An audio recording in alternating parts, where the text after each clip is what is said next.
Hello everyone, আসসালামু আলাইকুম। আমি চুলায় একটা পাতিল বসিয়ে দিলাম, দিয়ে দিলাম পরিমাণ মতো গরম পানি, একটা ডিম নিলাম, এখানে ডিমটা ফেটিয়ে নিলাম। চুলার মধ্যে এখন গরম পানিটার ভিতরে দিয়ে দিব। আমি স্যুপ বানানোর ভিডিও দেখাবো আপনাদের মাঝে। তো আপনাদের ঘরেও যদি একটা ডিম থাকে তাহলে আপনারাও এভাবে স্যুপ বানিয়ে নিতে পারেন, সন্ধ্যার রেসিপি।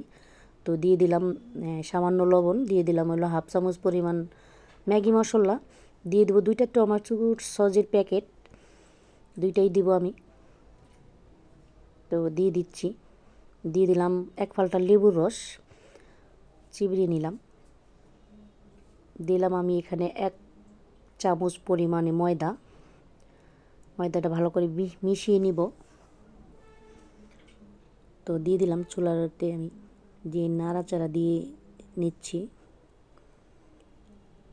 চুলার আঁচটা আমি কমিয়ে দিলাম একটা কাঁচামরিচের কুচি, দিয়ে দিলাম আমি ধনিয়া পাতা কিছুটা পরিমাণ কম, এখানে দিয়ে দিলাম একটু লেবুর খোলা কুচি করে। তো লেবুর খোলাটা দিলে অবশ্যই ফ্লেভারটা অনেক ভালো আসে। আপনারা কে কে খেতে ভালোবাসেন এভাবে স্যুপ অবশ্যই কমেন্টে জানাবেন।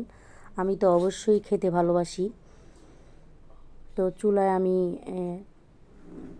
একটা পাতিল বসিয়ে দিলাম, সেখানে আমি দিয়ে দিলাম একটু সয়াবিন তেল আর একটা রসুন কুচি করে দিলাম, যেহেতু স্যুপটা একটু বাগার দিব খেতে মজার জন্য, ফ্লেভারের জন্য। তো কেমন হয়েছে অবশ্যই কমেন্টে জানাবেন। আর যারা ইউটিউব থেকে দেখছেন সাবস্ক্রাইব করে দিবেন, লাইক কমেন্ট শেয়ার করে দিবেন অবশ্যই। তো কমেন্টে অবশ্যই জানাতে ভুলবেন না। আল্লাহ হাফেজ।